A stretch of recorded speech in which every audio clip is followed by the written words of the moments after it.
Hey everyone, Bobby here from Bipper Media. Thank you so much for joining our BIP Citation Network. I'm going to show you quickly how to get logged in and see all of your powerful citations that you've just been added to. So number one, go check your email. You'll see the welcome email that you received as soon as you signed up.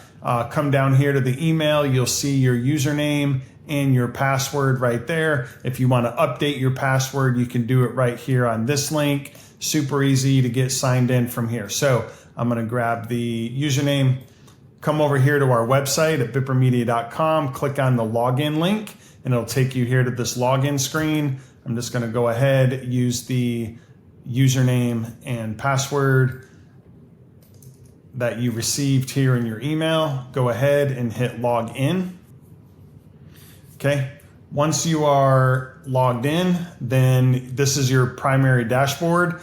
What you purchased was the Citation Network. So you need to click over here on the left-hand side, click My Network Listings. And once you're there, you'll see the listings that you signed up for.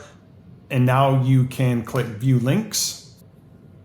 And here is your 300 plus powerful schema-optimized citations that you just purchased. You can click on any of these to open up the actual site and to view the citations. So again, that's how you get logged in, and that's how you can see all of your 300 plus directories that are part of your citation network right here from the dashboard. If you want to log out, just same place right here from the dashboard, just go ahead and hit log out. And to log in again, up here in the upper right, just click log in, use your username, password, take you right to your dashboard. I hope this was helpful, and let us know if you have any questions.